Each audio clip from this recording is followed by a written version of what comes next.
Hi, welcome to this newest episode of Sports Talk Central. I'm your host, Deep Mahmood, with my normal co-host Hunter, and today we're going to be a shorter show than normal. Pretty much, we're going to be talking about our reactions to the Tyreek Hill trade, the Matt Ryan trade, and some Ravens and Steelers news. So let's first start with the Matt Ryan trade. And what were your thoughts when you saw this trade?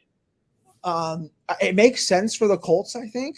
Frank Reich is hoping that this is the one that he gets right. Adit, remember Philip Rivers, Five Jacoby great Brissett. quarterback, I five think this is quarterback. it. Rivers, Jacoby Brissett, Andrew Luck for a year, then to Carson Wentz, Yep. and now to Matt Ryan.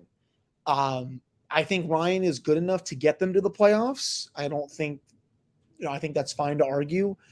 Carson Wentz literally got them within a game last year. He's honestly not that good. They have a great running game. They have one of the best offensive lines in football. Michael Pittman's a great receiver.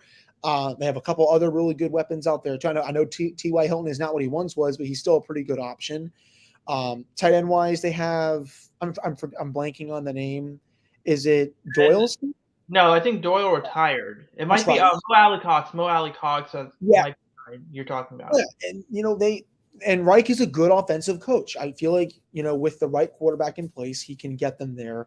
I know Ryan spoke about hopefully this being, I guess, like a late career resurgence, like Brady and a couple of the other guys have had. Stafford. Yeah, Stafford as well. Remember, he got that massive contract from the Rams because he won the Super Bowl. He's hoping that can happen with Indianapolis. It makes sense for them. They're in a division that, honestly, indeed, I think it's there for the taking, to be honest. I mean, the Titans are good, but the Colts almost won it last year. Obviously, Houston's not good. Jacksonville stinks. They can 100% win that division next year. So I'm fine with it. I'll be curious to see, how the Falcons do now with Marcus Mariota. I think it's definitely, a retool / rebuild down there now for them. But I'm fine with it. Jonathan Taylor is going to eat next year. And if their offense can now just have a decent passing game where their playmakers can get the ball more, they'll win more games because that's a good team that somehow missed the playoffs because of bad quarterback play those last couple of weeks. Yeah. What do you think about the trade? I think that does it help them win a division? Yes, it does. Yeah.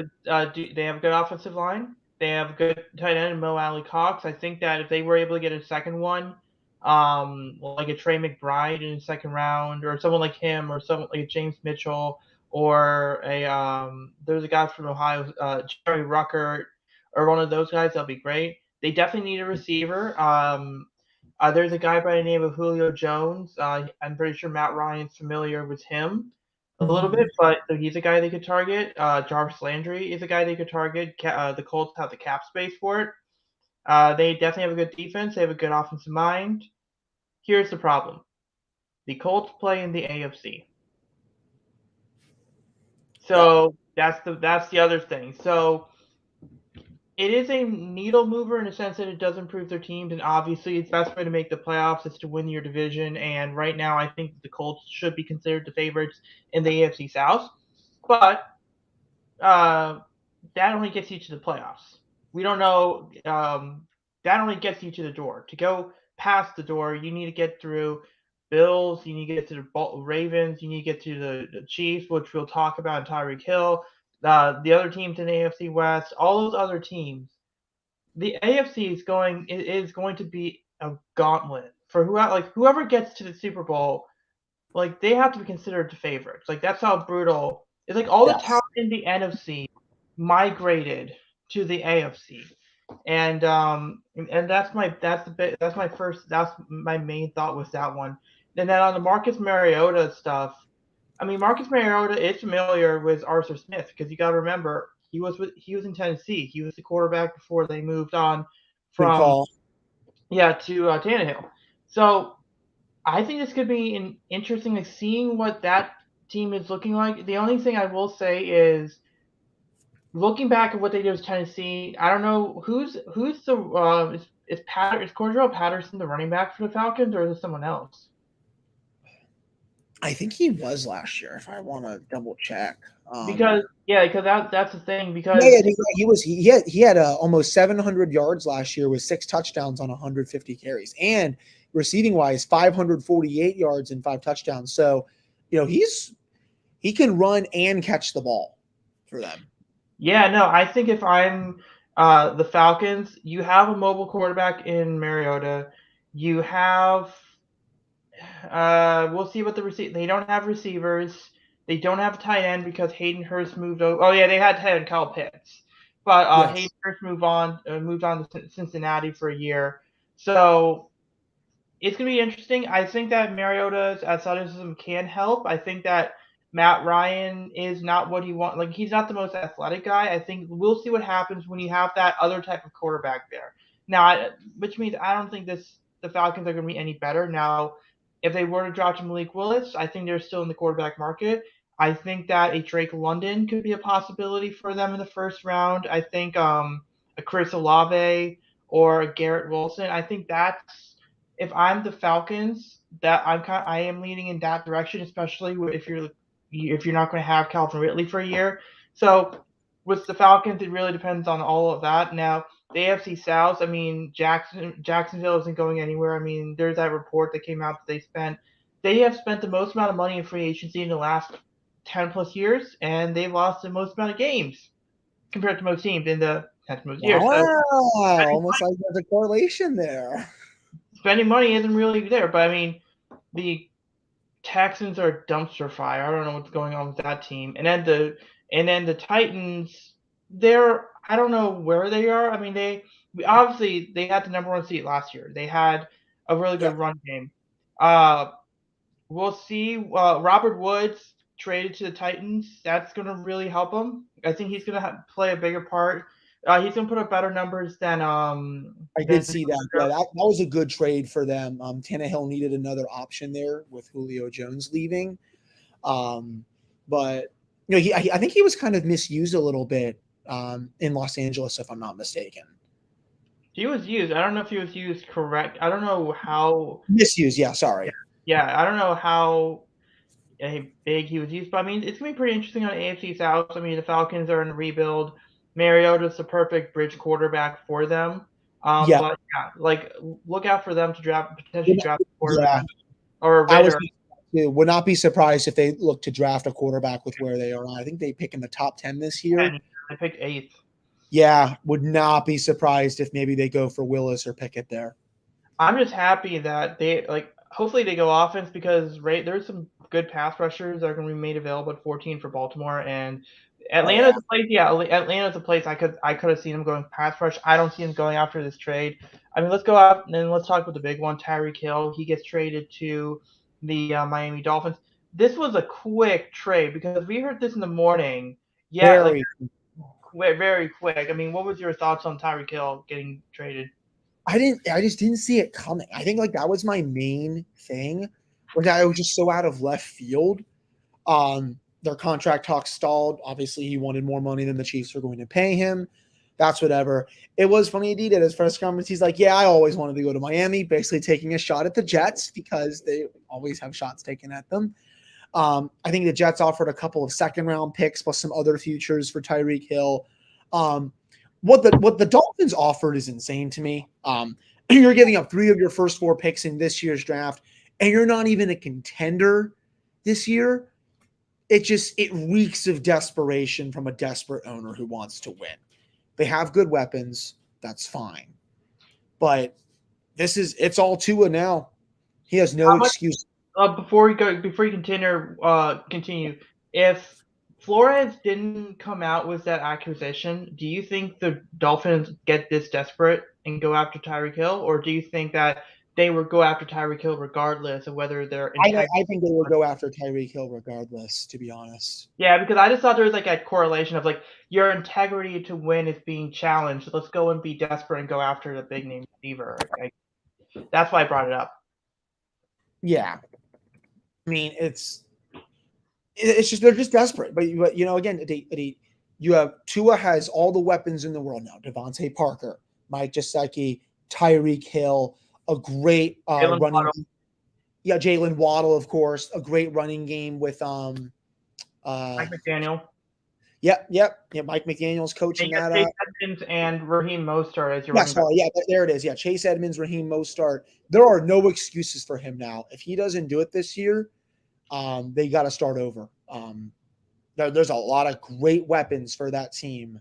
And again, it's a high price to pay. They gave him a hell of a contract that's going to see him get over 70 million guaranteed. It's a steep price, but they decided to do it, and we're going to see how it works out. What did you think of the deal?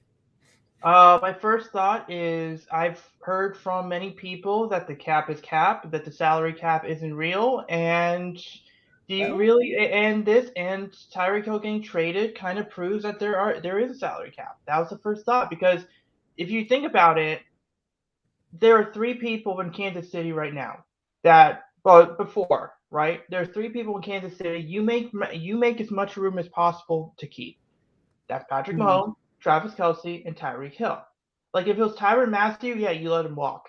If it was Orlando Brown, you let him walk, right? You let it. If it's Hardman, you let him walk.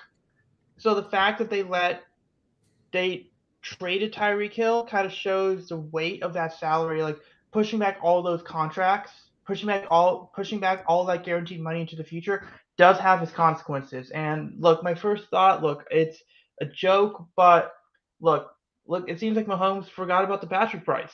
I mean, he forgot about the Patrick price yeah, trying to keep Tyreek Hill. Now, my second thought is they really trust in Mahomes' ability to make the targets around him better because that's what it tells me. yes, What it tells me is they need to keep Orlando Brown because I think if they didn't keep Orlando Brown, if they didn't trade, if they kept, let me put it this way, if they kept Tyreek Hill, they would be able to. I think it's one or the other. I'll put it this way: it's one or the other. They can't keep both of those guys, especially with the contract that Orlando Brown's going to be asking for and the trade chips they used to get Orlando Brown in the first place. But they believe that that Patrick Mahomes can make McCole Hardman into a version of Tyreek Hill. I That he think can so. make Smith Schuster a version of what Sammy Watkins was occasionally. Marquez Scantling, Yeah, MVS, saw what that. he can do. Um, so it's really more Where to trust Mahomes making those guys. So it's where going would to be. you rank the Chiefs now after this trade in that division? That's a good Ooh, question. uh, I don't trust that defense too much, especially with Tyrann Mathieu out there, not there anymore, and Sorensen not there anymore. Offensive line, we'll see what happens with Orlando Brown. That's the big key. Uh, they're at least second or third, but really second only because of Mahomes. Like if you replace Mahomes with an average quarterback, they're probably third or maybe even like I wouldn't say fourth, but they are third or fourth if without Mahomes. Maybe they're second behind the chart. Maybe they're second behind the Chargers or the Broncos. I mean, it's tough. I mean, they definitely aren't the favorites after this, especially with their dependence on Tyreek Hill the past few years. Mhm. So I mean, that's where it gets interesting there. The Dolphins. You pretty much said everything. Like, there's no excuses for Tua. For Tua, like he literally has all the targets. I mean, and also when you consider that they have Jalen Waddle there, it shows how incredibly desperate the Dolphins were because you Jalen Waddle and Tyreek Hill. Yes, on paper, having those two on the field at the same time looks great, especially with Gesicki, especially with Devontae Parker, especially with these guys. But the problem is redundancy isn't always equate to success. And what I mean by that is, oh my God, you have these two guys that can run 4.3 feet, four. But if they're asked to do the same thing and they have similar limitations, it's two redundant pieces, but the numbers are going to be slipping. Does that makes some? I think that makes sense. Like if you have those two redundant pieces, and it's not two pieces that complement each other. It's two pieces that they'll kind of eat into each other's numbers. So it's gonna be pretty interesting there. Yeah. Um, Mike McDaniel's is going to have a lot of fun generating his offense because he's definitely a run game coordinator. He's a run game guru from the Shanahan tree. That idea of using Edmonds and Mostard and using the athleticism of Tua, which he didn't quite have with Jimmy Garoppolo, and then going off that with the play action with to Jalen Waddle and to Tyreek Hill, and then using Gasecki and using maybe another bigger receiver, um, doing in with crossing routes. It's gonna be fun to watch. We'll see what happens. This to me, and I want to hear your thoughts on this. This seems to me it's major boom or bust type of thing for the Dolphins. It's like if there's no, I feel like it's no in between, or it's limited in between. Yeah, I mean, they're either going to be a lot better team than some people think they will be, or they're going to be a lot worse. Um, I think Mike McDaniel is a good coach. Obviously he's from the Shanahan tree. It'd be curious to see how aggressive does he get at times, because we've all known Shanahan, he'll fold in some late game situations. So when that comes up, how is he going to be with Miami? But yeah, again, they have all the weapons they need now. Their defense should be a little bit better. They're in a pretty competitive division. The Jets are all probably not going to be that good, but the Bills are the class of it. The Patriots are expected to be decent again next year, with Mac Jones getting another year under his belt. I could see the AFC East producing 3 pretty good teams, and we haven't said that in 20 something years now. It's pretty crazy to say the least. Yeah, so let's do Ravens and Steelers. Was there any big news with the Steelers? Like I know they They sent the whole house to see Malik Willis this week. That's not surprising. I don't think anyone could see that they very, very much like this kid. And if he's there at 20, he's probably going to be the pick. It was the same as Najee Harris last year.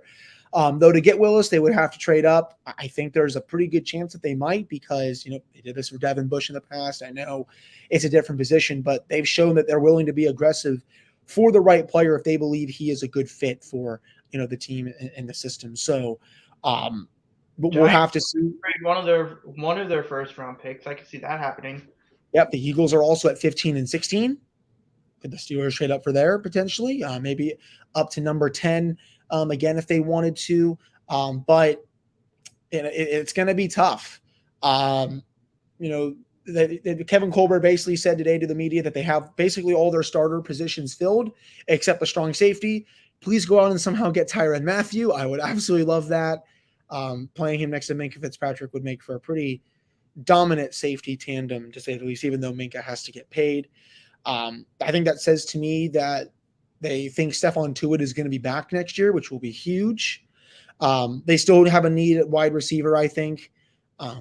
They probably need a third or fourth option via the draft. I'm not going to, go against their track record at that position, to say the least. Other than that, pretty quiet week. They just went to a lot of the pro days for quarterbacks: Matt Corral, Kenny Pickett, Malik Willis. And I'm sure they're going to continue to go to pro days leading up to the draft, when it's pretty crazy. We're about 4 weeks away at this point. And again, with Colbert saying that they have almost all their starter positions filled. In case anyone needs to hear this again, Mitch Trubisky is starting next year for the Steelers. And that's just not a debate at this point. Yeah, and then for the Ravens, they re-signed Patrick Ricard to a 3-year, about $11.25 million deal. A lot of Ravens fans they like Ricard, but it's also more of they want to see the offense evolve for a little bit. But what they don't realize is that Ricard is pretty much your 6th or 7th lineman. Like you could just use him to help your tackles, create run lanes. He helps in special teams. He's basically the guy that if he wasn't on the team, if he wasn't in a play, then that play is not going to go that well. But he's the guy that when he does his job, you don't recognize him, and then when he doesn't, and when he's not on the field, you miss his presence. I think that's kind of so. A lot of people were slightly upset with extending Ricard, and then making jokes about how he's and then I'm not going to go that far, but pretty much what it is. No, but it's pretty much stuff like Greg Roman stuff related, stuff like Greg Roman was super happy, whatever. Happy on that. The other one is Bobby Wagner came in and visited Baltimore on Friday. We haven't heard anything since then.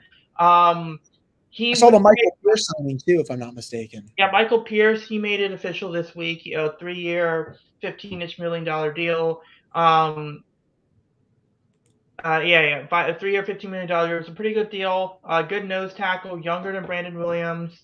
Good, better pass rush. Like I think his time, even though it's short in Minnesota, he did develop some pass rush there. So I think that's gonna be good. But I'll get to, and then I think I'll get to the Brandon Bobby Wagner stuff a little later, but they brought in Arden Key and Rasheem Green for visits. So Arden Key and Rasheem Green, think of their use in this defense is think Pernell McPhee and Calais Campbell. Like that's kind of the way they would be used. They would be used on the inside, on the outside. Pretty good. They're younger. Like I think they're 24, 25 years old. So the idea of Arden Key, Rasheem Green, and Michael Pierce to replace Calais Campbell, Williams, Pernell McPhee is definitely appealing. Um, but the big one is obviously Bobby Wagner, and I would first of all, I wouldn't be surprised if Calais Campbell does come back because the Ravens do this thing where they would get like if they have a guy like Calais Campbell in free that they're trying to get back on their own deal on their own terms, what they'll do is they'll bring in guys at similar positions for visits, and then that might encourage their own free agent to sign own guy to come back. So that's gonna be pretty interesting there whether Calais does come back. But Bobby Wagner is pretty much the big one name here. The thing, classic Ravens signing, if this does happen, he's in his 30s, veteran linebacker, doesn't count against comp pick formula. But ever since Ray Lewis and Ed Reed left Baltimore's never really had that free safety linebacker tandem. And you're not going to get Ed Reed and Ray Lewis ever again. But Marcus Williams and Bobby Wagner, that's as close. That's close. That is the closest that they have.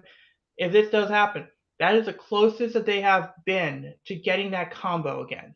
And I think that having Bobby Wagner would definitely organize the defense a lot better. It would potentially allow you to redirect Patrick Queen to what he's really good at, which is will linebacker. Chuck Clark, look, Chuck Clark is a very smart guy. Imagine how much more Chuck Clark could learn if he had Bobby Wagner on the same defense. So you have to imagine and then Mike McDonald is the first-time defensive coordinator. So it makes all the sense in the world. Depends on the money he wants, but it's gonna be pretty interesting. I think that he would be a solid fit. And look, if you were to tell me that the Ravens, who have multiple needs before draft, even before the draft, we've addressed our needs at middle linebacker, free safety, D tackle, right tackle. Shredder's still available. Ethan Pokic is still available. They can bring in an Arden Key so they can get some pass rush. But you're going to tell me they fix middle linebacker, free safety, right tackle, and D tackle with quality options, and you're going into the draft with 10 draft picks, including the 14th overall pick. I mean, that's at least a B offseason to this point. And I understand the teams got better. I understand that it's not the splashiest moves. But the Ravens and Steelers, what they do a really good job of is they don't make the splashiest moves, but it's like the moves like when you look back and you just take a look at it, it's like, oh, they had all these needs, and they quietly and efficiently addressed all of these needs. But these aren't your star players. These aren't trading multiple draft picks to get these guys. And I think that in an era when everyone is saying, oh, it's the Rams' way of the future, it's nice to see, because I think some trends will be short term, some trends are long term. It's just nice to see that there are teams that have a long track record of winning, sticking to their guns and not being desperate. And I think that the Wagner signing, what the Ravens are doing, what the Steelers are doing, might seem small on paper, but they know what they're doing. They're not overplaying their hand, and I think that that's something we both can appreciate about our teams. I'll put it that way. Yeah, very much so. The Steelers, they have their prices set for free agents. They don't really budge off that. They're able to spend a lot more money this year just because they weren't investing so much in a quarterback. And, what do you know? You can improve your team in other areas. They don't have to go on a massive spending spree. And I think to this point, they've had at least a B offseason as well. Yeah, and I'm going to add one more topic here. This is more so for Orioles related thing. First of all, like, what were your thoughts? I think I texted you this. What were your thoughts on the fact that the A's before a few days ago spent $0, and the I think another team spent 700,000. Like, what were your It's just thoughts? I don't know. Like some of it, like it feels like it's tanking. Other times it feels like they just don't want to spend their money at all because they don't feel like it.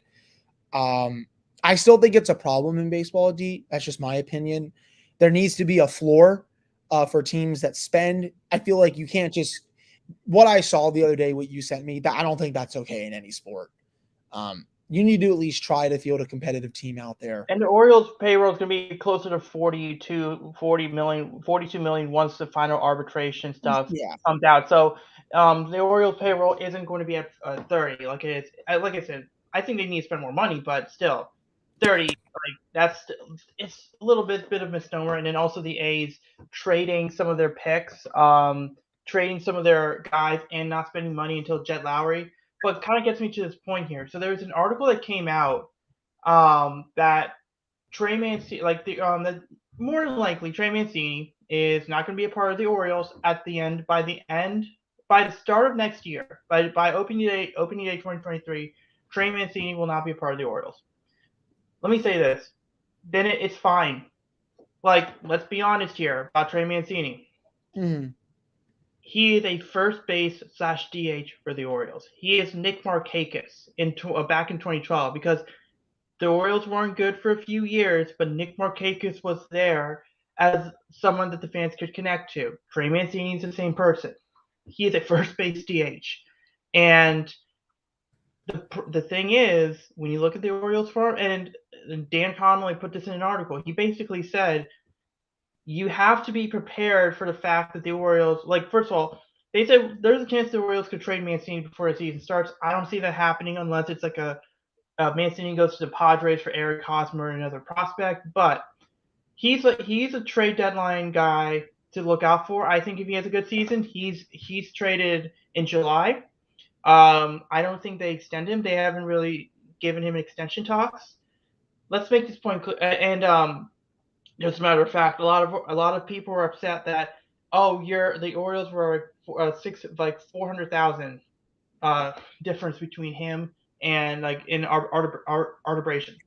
Well, Tyler O'Neill from the Cardinals, who was 6 WAR, 34 home runs, one of the best left fielders out there.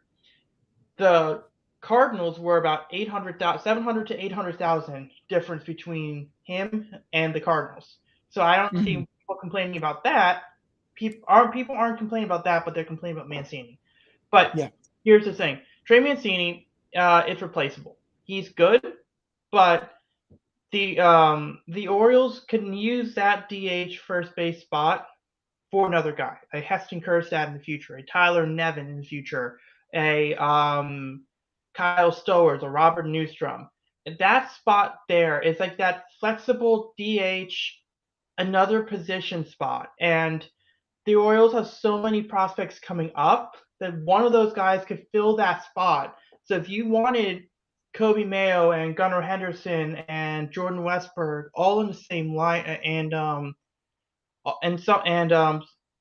let's say Heston Kjerstad all in the same lineup, Heston Kjerstad can be your DH one day, and then you can still have Mayo at third and Henderson at short and Westberg at second. Maybe another day, Kobe Mayo's at DH. Like, so if you trade Mancini, one, it's that classic discussion of this guy's not going to be here next year.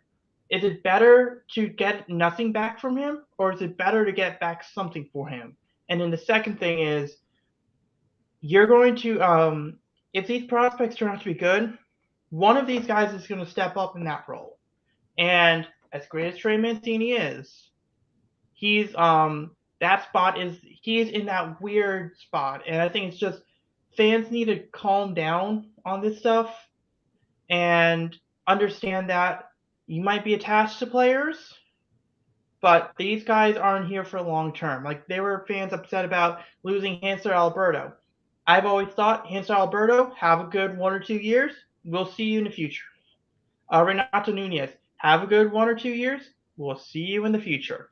And Mm. those were every team has those types of guys, and I just wanted to point out that at the end of the day, it's okay if those guys are in those positions, and it's not me hating on Trey Mancini when I say if they trade Mancini, it's a good thing.